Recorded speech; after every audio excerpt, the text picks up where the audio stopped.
Good afternoon, everyone. Thank you all so much for joining us today. I am super excited for today's topic, which is around the long-term mental health effects of childhood trauma. Joining us today, we have Christa Coetzee. She is a qualified social worker, educational psychologist, psychosexologist, as well as an NLP and timeline practitioner. Her qualifications and experience equipped her and shaped her to follow a systemic, holistic, and practical approach. As a relationships coach and transformational speaker, Christa helps individuals, couples, and teams unlock their inner power to create resilient, harmonious, connected, and purpose-driven lives. She is in private practice and has more than 30 years of experience helping people and couples claim their mental and sexual health. She is passionate about empowering people, and this is exactly why she's the best person for us to have this discussion with. Christa, thank you so much for joining us today. Thank you, Lebo, for having me. I have been walking a journey with SADC for years, and it's such a privilege to be here. So thank you.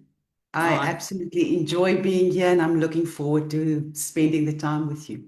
Oh, thank you so much, Christa. I'm also looking forward to today. We do have quite a few questions that I'd like for us to start to unpack. Christa, a lot of people hear the term childhood trauma, but don't always connect it to mental health.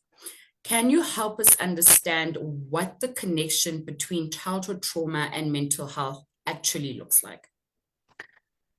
Okay, there's a lot that I can cover, but I'm going to try and really capture the essence of it. The first thing I want to say is when people use the word childhood trauma, we tend to think it's something big that needed to have happened. I often have a lot of clients that will say to me but you know what? I don't know why I'm feeling the way I'm feeling. I don't know why I'm battling with anxiety, depression, uncertainty, fears of rejection, all of these things. Where does it come from? Because I really had a fairly okay childhood.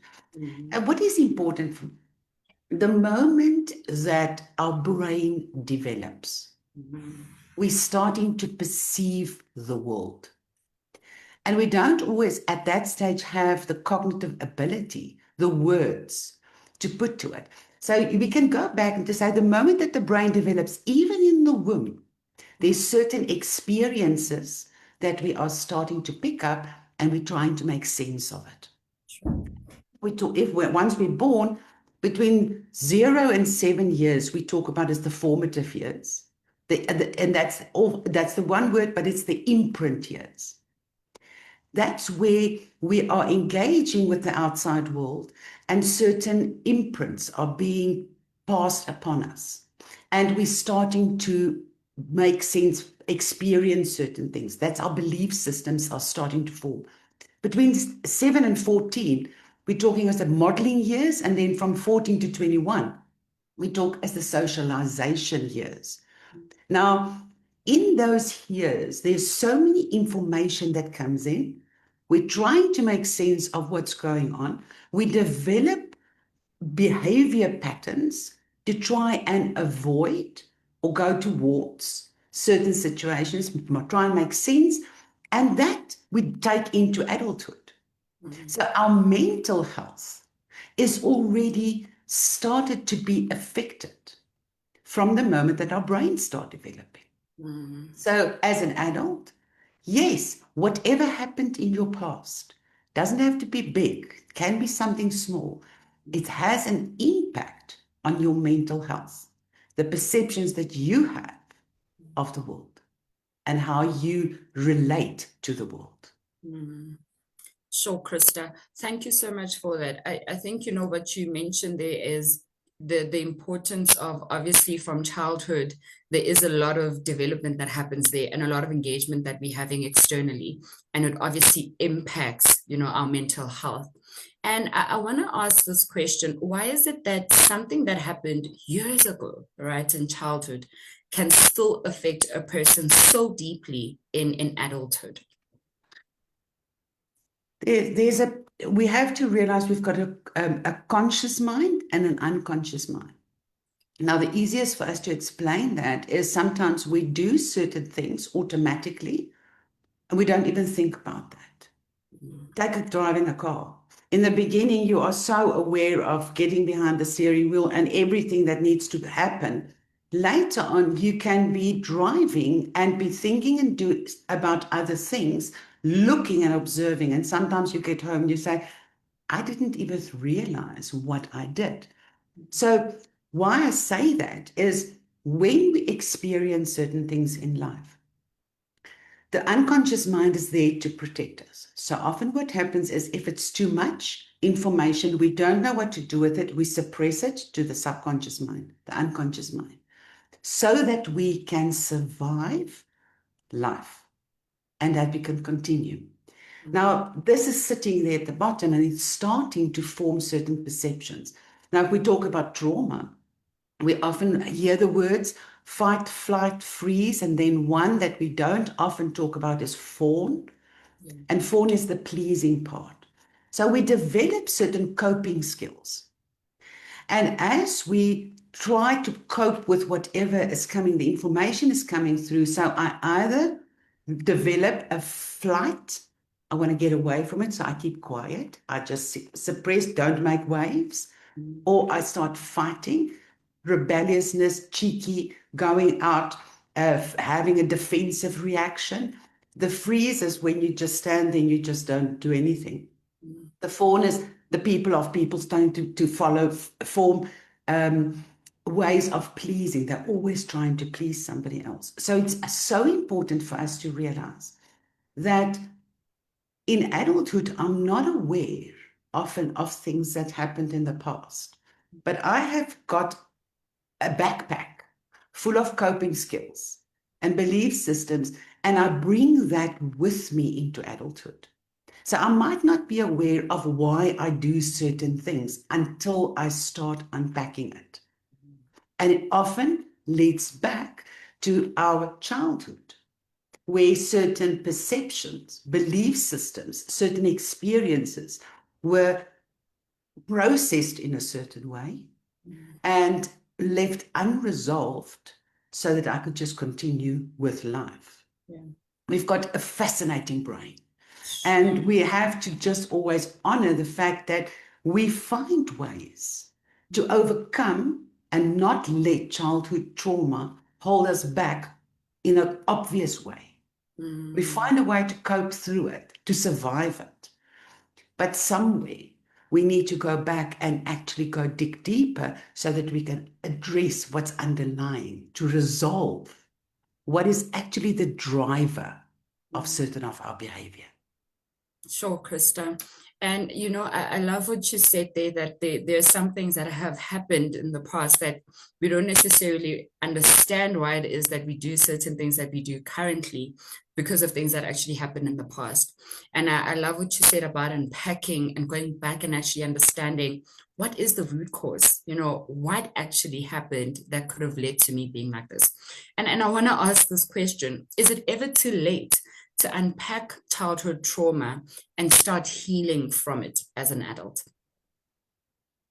Never. It's never too late. Yeah. While we are alive in this moment, we have the opportunity to live the best life now. We can't undo the past, but we have at the moment the opportunity to change the trajectory, the way that we engage further on. So if you ask me the question, is it too late? I always say, when was the best time? Yesterday. What is the second best time? Today. Yeah. So whether you are 20, whether you are 30, whether you are 40, 50, 80, it's never too late. Because as long as you've got time ahead of you, you've got quality ahead of you, and you need to embrace that. Yo, Christa, you know what you use there is basically saying to our viewers that it's never too late. to start having those conversations. And I know maybe some viewers out there might be scared, of how uncomfortable it might be, and the triggers maybe that might, cause. And for some people, they might not realize, or recognize some of those trauma-related issues that have come up for them. But if something maybe might happen that triggers them, it will probably take them back to what they've experienced. And I want to ask you a question. Can childhood trauma show up in ways people don't immediately recognize as trauma-related, like in relationships or how someone reacts to stress? Absolutely. You use the word triggers. And when we are being triggered, the question is always, what was the root cause of the trigger? Because that trigger is related to some kind of coping mechanism. There's a nerve that's being hit. And that's why we then behave a certain way. We've learned in the past, if I behave a certain way, I can get through it. I avoid conflict. Or I go in and I become very confrontational because I want to have a voice. And that over-exaggeration of it. Those are things that definitely are indicators that there's a deeper root that we need to go and have a look at. You mentioned earlier, and I do think it's important for us to, and I would love people to hear that we are all scared to go back into painful places.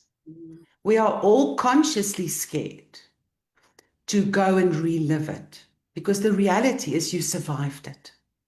Why in the world do I want to go back there? And that's often why people do not reach out for help. It's because they don't want to relive the trauma. They're scared of what's going to show up. Sometimes we've even blocked out things and we don't want to go and open the wounds. And I'm a firm believer in the way I approach any one of my clients is that we do not go and re-traumatize. And that is important for me. To not go back, I'm not going to take you back into the situation where you have to relive it. What we need to do is we need to go back and reframe. We need to go and change the perception, get an understanding of what did my 7-year-old or my 5-year-old perceive, and what is my adult person now understanding cognitively, and how can we reconnect those two? And that's important, that we have to realize it might be uncomfortable to remember or to feel certain things. But it's so important for me to not re-traumatize you because that's not going to serve you. So being scared, it's human. Being uncertain, it's human. We all are. Do we want to avoid pain? Yes, that's why we don't want to go there. Ignoring it does not serve us because it impacts us negatively in our daily functioning, in embracing what is out there, what is open for you to embrace. So the question is, what is it actually costing me not going to sort that out and address those childhood trauma? What is it costing me? What is it robbing me of? And the fear of not addressing it should be bigger than the fear of the discomfort. Does that make sense? 100%. I agree 100% with you. And I love how you kind of empowering our viewers to say, listen, the aim is not to relive what you've gone through, but it's rather to reframe what it is that you went through and trying to understand. My 3-year-old self experienced this and perceived it this way, but what is my 25-year-old self understanding of that? And I love that explanation so much. And to go back to having to ignore some of those childhood traumas, are there any common mental health struggles you often see in adults that are actually rooted in unresolved childhood experiences? I'm trying to think which ones are not. Because I think the majority of them come from there. Anxiety, depression, substance abuse. And why do I say substance abuse? Because it's one of the ways I want to numb the pain. I'm trying to get away from the pain. So there's so many. I can continue. It's like fear of rejection, fear of intimacy. Often when we go back, is that's been somewhere. If I just take, I'm a sexologist, so it comes immediately for me up when I talk about fear of intimacy. What is intimacy actually? It's closeness, vulnerability. So when earlier in your life did you feel unsafe? And we need to go back there because intimacy is the obvious one as a grown up that we said, the fear of intimacy. I can't allow people close to me. The fear of opening myself up, even if it's emotional intimacy. Why is it there? Where was the pain that made you start doubting or not trusting anybody close to me? And that takes us back to what was the root cause of that. Not only who, in what situations did I feel unsafe?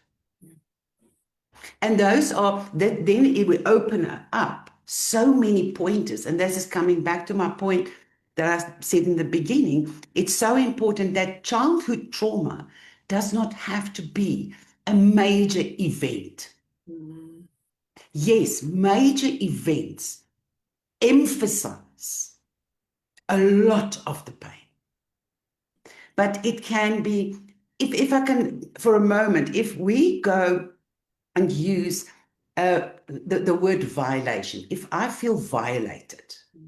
Now, the moment that somebody takes my pen without permission, I am being violated. If somebody breaks my car window, I feel violated. If somebody breaks into my house, I feel violated. If somebody molests me, I am violated. So there's intensities of trauma. But what the underlying aspect of feeling violated, feeling unsafe, not being able to protect, feeling that I have to defend, that lies underlying a lot of these aspects. So again, so important when we talk about childhood trauma, does not have to be big events. It's situations that made you feel a certain way and you developed protection mechanisms. And it worked up to a point, and maybe in adulthood now it's not working anymore. Yeah. And that's when we need to go and have a look at that. And you know what you mentioned there around how the childhood trauma doesn't have to be something so big. However, I wanna ask a question. That sometimes people carry a lot of guilt or shame around what happened to them as children. Where do they start? How do you even begin to let go of what it is that you went through? Because you're carrying this guilt and the shame around what happened. What are the steps? How do you let go of that? Is it possible to even let go of it at all? It is possible. So I really want people to hear that it is possible. The moment that we can make choices, we can choose what we carry with us and what we leave behind. What is the image in I'm a visual person, so I work with images and analogies of if you feel that you are now here, whether you're 25, whether you're 30, and as an adult, it feels like we're taking, and I don't want to use baggage. I'm talking luggage. Sure. We bring with us a bag that's filled with positive and negative experiences.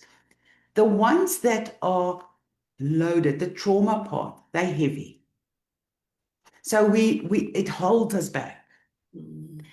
We need to go back and reframe, like we said, so that we lighten the load so that we can move forward. Now, your question about guilt and shame. Always important for me when I talk to my clients to say is, when we think back, it's always to say, I should not have done that. I should have done that. We look back. And for a moment to stop yourself and to say, at that point in time, I did what I did with the resources available and the insights available to me. And if I had, and I don't have the insights that I have now, so I need to go back and not expect the younger you to have done it differently. There was reasons why we did certain things. So that's where we start dealing with guilt and shame. You can look back now and say, I shouldn't have done that. The fact is, you did that. Or somebody else did something to you that was not appropriate from their side. It's not your guilt to carry. Now, one of to come back to when we talk about the formative years and the perceptions that we create, is we take things personally. You stand, and I've had it with so many of my clients that they say that, or children, when they go through parents that are getting divorced, children tend to feel it's my fault. Sure. And it's not your fault, but it's happening. They're trying to make sense of, this is happening in my life. It must be something that I've done. And we need to go in there and just get a perspective of, what is the expectation? Was it realistic expectation? Was it shame that was spoken over you? Somebody told you, you shouldn't have done that. Now you feel all ashamed. But we need to go back into the situation. We really need to go back and reframe that and get a perspective. You did what you did in a certain time. It's not excuses, but it is to understand what happened, to be kinder to yourself. And now, what is the purpose of guilt? What is the reason why we feel guilt? The emotion guilt says, I feel the emotion, I should have done something differently. So now what can I do? Okay, I'm learning from it. I'm going to do it differently now. Then I lighten the weight. I lighten the load. And then I can start letting go of it. So it's a process.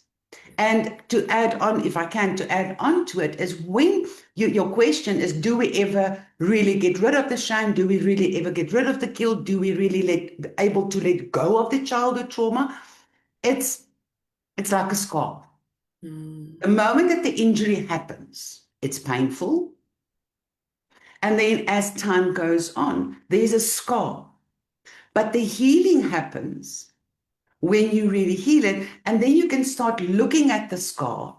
And it's a reminder, but I'm not feeling it anymore.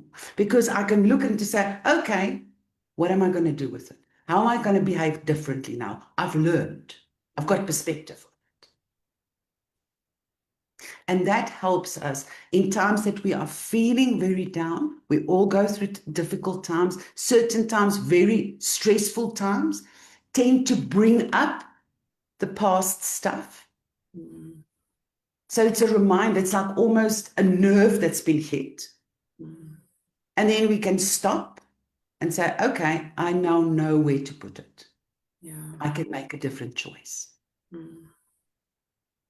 I love the example that you made around a divorce, and how children tend to internalize it and say, it's actually my fault that mom and dad got a divorce.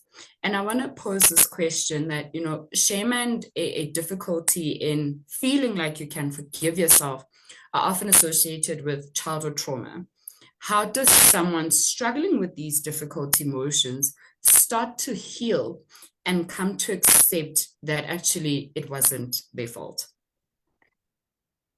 It's often difficult and challenging to do it on our own.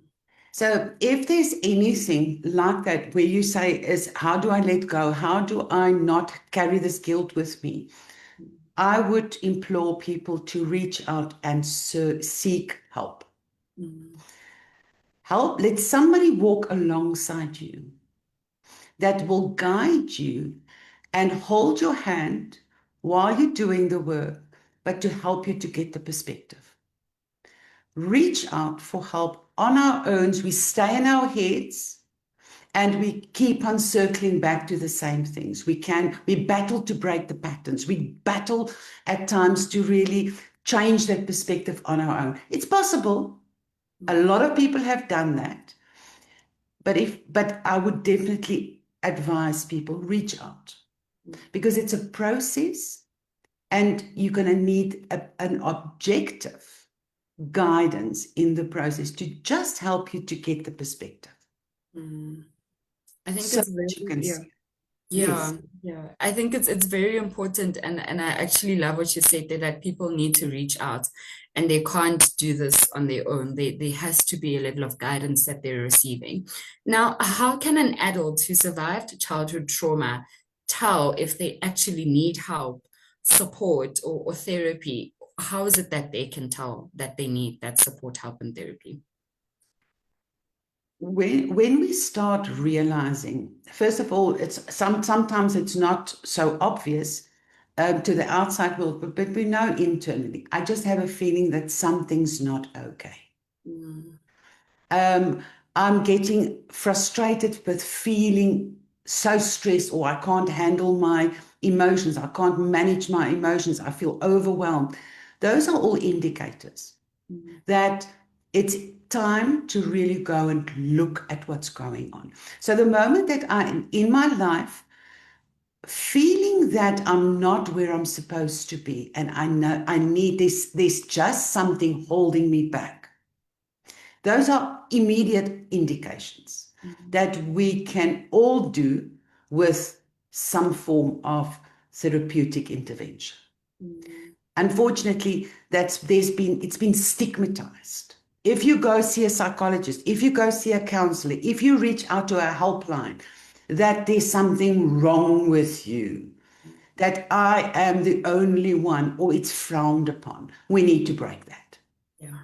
I believe we all need to go for therapy because we are all navigating this life.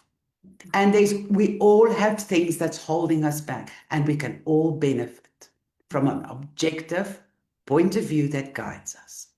So how do I know as an adult?